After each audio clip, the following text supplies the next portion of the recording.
What's up, everyone? Here, my NFL Week 11 DraftKings lineup review. This is something that I did a couple weeks ago. Some of you guys seem to like it and have continued to ask me to do it. So hopefully I'm going to be able to do this a couple more times heading into the last few weeks of the regular season. Also, I'm going to be exclusively talking about my cash game lineup in this video. This is another commonly asked question, is how I go about roster construction and how I land on certain players in cash games.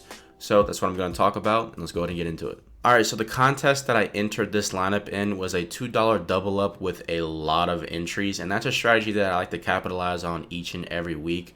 I know a lot of people like to play head-to-heads, and I know a lot of people like to play high-stakes double ups, and I sometimes do that. I do like head-to-heads over the larger stakes double ups. I don't play large stakes double ups that much because I prefer to take a really solid lineup and enter it into a lower stakes double up and enter it a ton. Try to get to as close to the max entry as you can get, and that's what I did this week. So there was 22,000 entries in this particular contest. I was able to finish in the top 2,000, as you see. So no complaints here at all for me. 160 points isn't a ton. It's not like it's a record-breaking week or anything, but I was over 20 points to the good at the cash threshold this week, and that's really all we're doing. Remember, in cash games, you don't want to score the most points in the world. All you're going for is that cash threshold, and that's exactly what I was able to do this week. So the one big thing when you look at this lineup that just jumps out to me, at least, is that I didn't pair a pass catcher with Kirk Cousins. And 9 times out of 10, this is a strategy that I do. It's not necessarily something that you have to do. A lot of people call this the optimal lineup strategy, and basically that means to pretty much just play your optimal play at each and every position, not to force a pass catcher that is going to pair with your quarterback. Like I said, I think it's one of the better strategies on DraftKings is to pair a pass catcher with your quarterback, because it's going to be the most efficient way to score points. It's the best way to capitalize on scoring touchdowns, and a lot of times you can get really, really cheap stacks that make a lot of sense and free up a lot of cash. Initially, pretty much all week, I had Jordan Reed paired with Kirk Cousins, and I mentioned this in my main picks video that I actually had to upload on Friday this week. Sorry about that again. But I ended up getting away from him. For a while, I had Jamison Crowder, and I ended up getting off of him as well. And some of you guys probably think I'll make this up because he played so well, but I actually had Pierre Garçon in my flex for a brief amount of time. Obviously, I ended up not playing him because I just didn't have enough confidence in it. Kirk Cousins is a guy who moves the ball around a lot. And usually when you think of playing a quarterback by himself, a lot of people use the excuse of, oh, he has rushing upside, and it's an excuse that I use myself a lot. But in this particular case, like I said, he moves the ball around a lot. He doesn't necessarily lock into one target. Jordan Reed is definitely his favorite target on the team, in my opinion. But it wasn't a great matchup for Reed per se. But I just thought it was an all-around good matchup for the entire offense as far as, wide receivers and pass catchers go.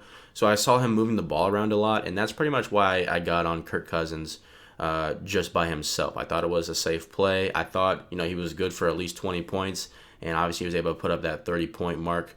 So all in all, Kirk Cousins was definitely my favorite play on the board in cash. All right, so at the running back position, we had 2 guys who were really, really chalky, really, really popular plays. But I thought that I pretty much just had to plug them in and kind of just deal with the ownership. In cash games, ownership is not something that I necessarily value a ton. I think that you need to play the best plays that you feel the most comfortable playing. And I'm not going to necessarily alter a pick due to ownership. And as you can see here, Le'Veon was nearly 75% owned, which is completely understandable. The only way this matchup could have gotten any better for Le'Veon Bell was to be at home in Pittsburgh. The game wasn't in Cleveland. Once I heard that there was going to be a ton of wind, I knew I had to plug in Bell and just not even think twice about it. As far as Procise go, we got very, very lucky with Procise. Due to his injury. If he hadn't broke off that really long rushing touchdown early in that game, then it could have been a lot worse. Even if he would have dropped a dud, I still would have been able to cash in this particular contest. And honestly, the point threshold, the cash threshold line actually would have moved down some as well, since he was over 50% owned anyway. So I would have been all right, but hopefully he can heal up quick. But these 2 guys were pretty simple plays in my opinion. So Mike Evans was a guy that I was pretty much going to play all week. But once I heard Marcus Peters wasn't going to play, he was locked into every single one of the cash game builds that I had. And honestly, without Marcus Peters on the field, I was absolutely shocked that he wasn't higher than 21% owned. Like, I thought he was going to easily be over 30% owned, and it just didn't happen. I don't know if people just didn't realize it or they were still scared to play the Buccaneers in Arrowhead. So I don't know, but Mike Evans was clear-cut the best wide receiver in the $8,000 range, in my opinion, in cash games. Now, I did mention briefly in my main picks video again that I liked Odell Beckham Jr. a lot. I actually played him in just tournaments. I didn't play him in cash. I mentioned that I may play him in cash, but I just couldn't quite get there, and I really didn't want to get there. I knew I wanted Mike Evans, and I knew I wanted T.Y. Hilton. T.Y. is another guy who could have had a huge game.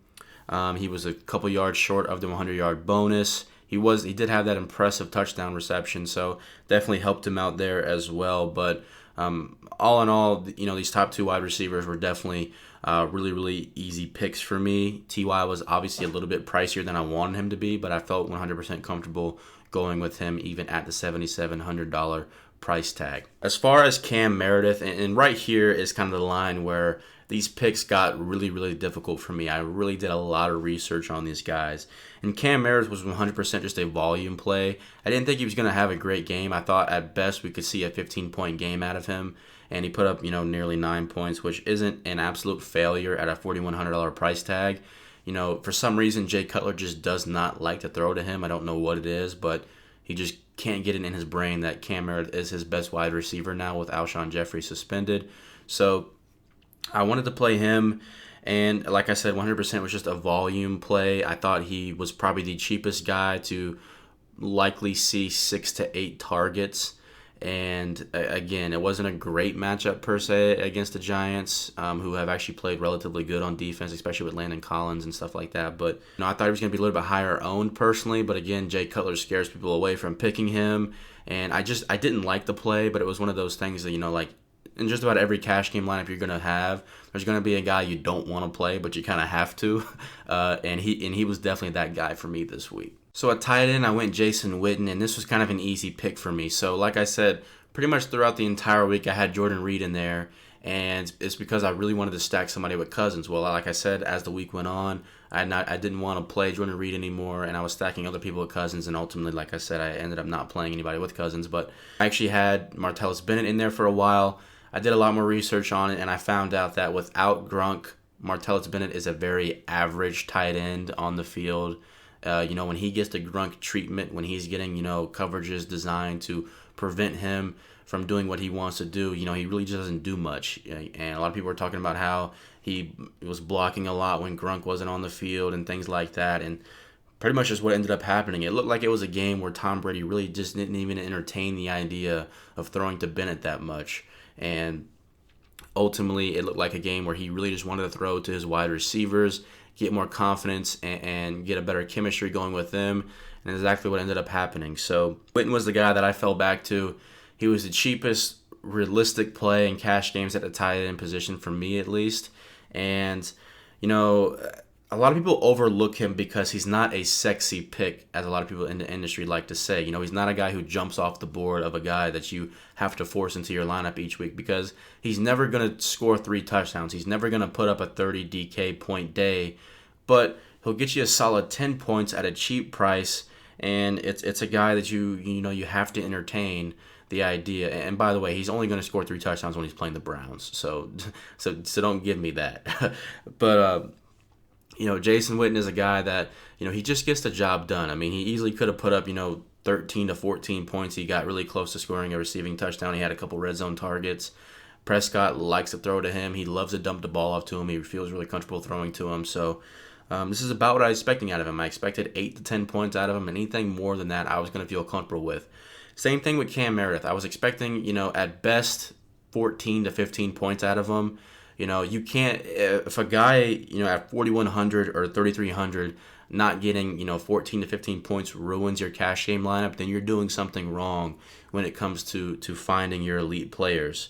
You need to be looking at different guys in the elite price range because you're not spending that money properly, because the amount of point production out of your elite players that you spend up for should make up for the lack of production you get out of the cheaper players. So in the flex, I went Theo Riddick, and he gave us a scare. He did go down with an injury. And first off, I got to say that I can't believe Theo Riddick was 31% owned. Like, I didn't listen and watch quite as many videos and listen to as many podcasts as I usually would throughout last week, because usually I try to stay away from all of that stuff until I make my videos, so it doesn't influence who I pick in my videos.